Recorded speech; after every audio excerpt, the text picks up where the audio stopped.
মীনাক্ষী মুখার্জি গতকাল একটি সভা থেকে কোনো এক ব্যক্তিকে নাম না করেই সারদার চোর, নির্লজ্জ বেহায়া এবং শুয়োরের বাচ্চা বলে। সারদাকে চুরি করেছে নির্লজ্জ বেহায়া একটা রাজনৈতিক দল মুখপাত্র করে ওই শুয়োরের বাচ্চাকে বসিয়ে রেখেছে। আর তার ঘটনা শুনবো। ওই বক্তব্যে মীনাক্ষী মুখার্জি কারোর নাম নেননি, কারোর রাজনৈতিক পরিচয় পর্যন্ত উনি বলেননি। তারপরেও কেন জানি না কুণাল ঘোষ হঠাৎ করে ওই গালাগালিগুলোকে আপন করে নিলেন। উনি মনে করলেন যে মীনাক্ষী মুখার্জি ভারতের 140 কোটি জনগণের মধ্যে ওই গালিগালাজগুলো ওনাকেই করেছেন। কুণাল ঘোষ অনেক কিছু শিখিয়ে যায়। দেখুন, জীবনে এতটা নিচে নামতে হবে যেন গালাগালগুলোকেও আপন করে নেওয়া যায়। মীনাক্ষী মুখার্জি 3টে শব্দ ব্যবহার করেছিলেন। 1 সারদার চোর, 2 নির্লজ্জ বেহায়া এবং 3 ওই বিশেষ একটা প্রাণীর বাচ্চা। আমি জানি না কুণাল ঘোষ এই 3টে শব্দের মধ্যে কোনটাকে আপন করে নিয়েছিলেন, কিন্তু আজকে উনি একটি প্রেস কনফারেন্স ডাকলেন। প্রেস কনফারেন্স ডেকে তার সাংবাদিক বন্ধুদের বুঝিয়ে দিলেন তিনি ওই 3টের মধ্যে বাকি দুটো হলেও হতে পারেন, তবে ওই যে বিশেষ প্রাণীটির বাচ্চা উনি নন, তা তিনি কেন নন তা যুক্তি দিয়ে বুঝিয়ে দিলেন।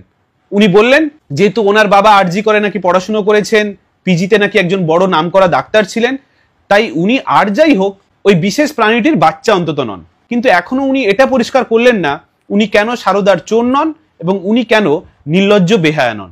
যে লোকটাকে আর কেউ নয়, মমতা বন্দ্যোপাধ্যায় নিজে 3.5 বছর জেল খাটিয়েছিল, যে লোকটা এখনো বিদেশ গেলে কোর্ট থেকে পারমিশন নিতে হয়, কোর্টে কয়েক লক্ষ টাকা জমা দিতে হয়, যে লোকটা এখনো শুধু জামিনে মুক্ত আছেন, এখনো কোর্ট থেকে বেকসুর খালাস হননি, তিনি যে সারদার চোর নন প্রমাণ করাটা তার জন্য অনেকটা পরিশ্রমের ব্যাপার হয়ে যাবে। তাই মনে হয় 3টে শব্দের মধ্যে নির্লজ্জ বেহায়া এবং সারদার চোরটাকেই কুণাল ঘোষ খুব সম্ভবত আপন করে নিয়েছিল।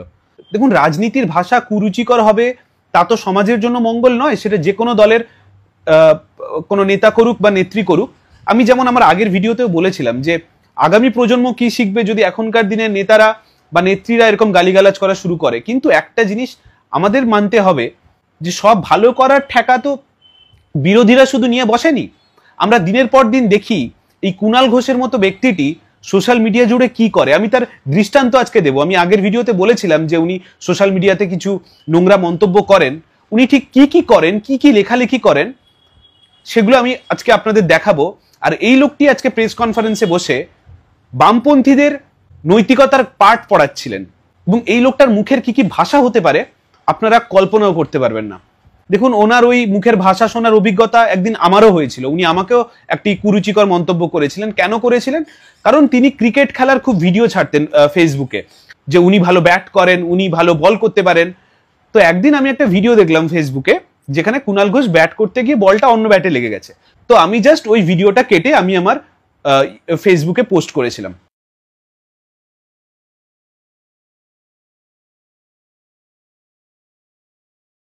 এবং ওই ভিডিওটা দেখার পরে উনি কমেন্ট বক্সে এসে আমার বাবা মা তুলে নোংরা নোংরা গালিগালাজ করলেন।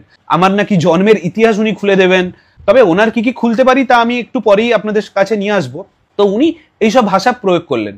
তো তার প্রত্যুত্তরে আমি খালি একটাই কথা বলেছিলাম, দেখুন আমি কারোর বাবা মা তুলে বাজে কথা বলি না তো, তবে ওনাকে রিপ্লাইতে খালি একটাই কথা বলেছিলাম, ভাগ্যিস আপনি বুড়ো বয়সে অন্তত ক্রিকেট খেলাটা শুরু করেছেন। যদি অল্প বয়সে এরকম ব্যাট করতেন আর বলগুলো ওই ব্যাটে লাগতো তাহলে হয়তো আপনাকে বংশ বিস্তার করতে হতো না। দেখুন কি সুন্দর একটি উপদেশ।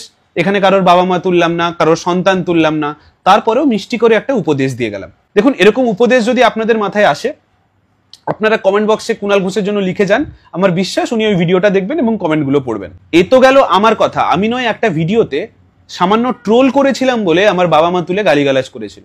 এ তো গেল আমার কথা। একটি ছেলে কুণাল ঘোষের পোস্টে গিয়ে লিখেছিল, কুণাল দা কোথা থেকে চুরি করলেন মিষ্টিগুলো? কুণাল লিখছে, তোর মা জানে।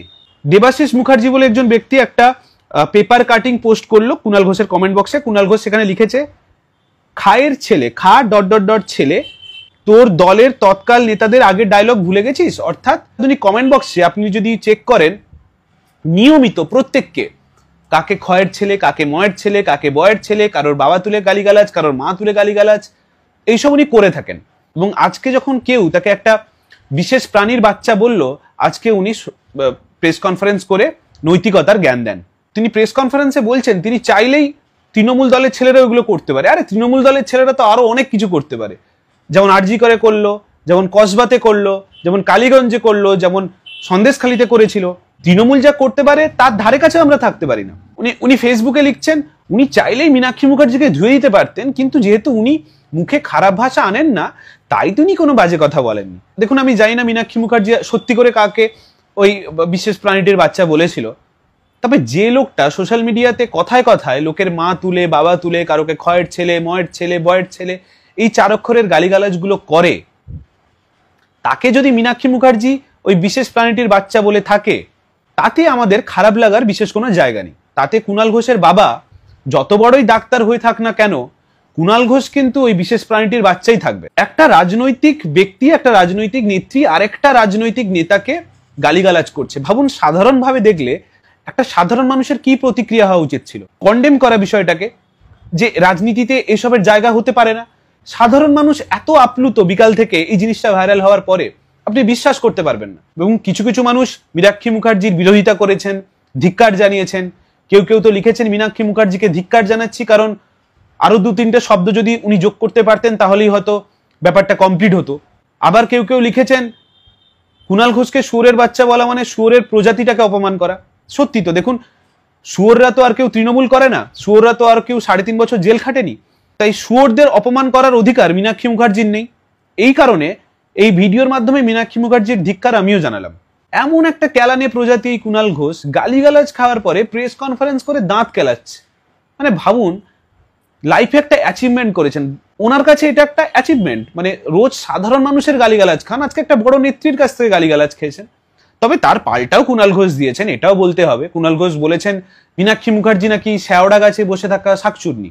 আমি এতদিন ছোটবেলায় পড়াশোনা করেছিলাম শাকচুন্নিরা সাদা শাড়ি পরে ঘুরে বেড়ায়, তবে আমি বলতে পারবো না কুণাল ঘোষ এরকম সাদা শাড়ি পরা কোনো শাকচুন্নিকে চেনেন কি চেনেন না। আমি তো এরকম কারোকে চিনি না, আপনারা চেনেন? কুণাল ঘোষ আজকে প্রেস কনফারেন্সে সারদার ইস্যুতে পুরো দফা রফা করে দিয়েছে গণশক্তিকে। বলেছে গণশক্তির সাথে রোজ ভ্যালির কি সম্পর্ক।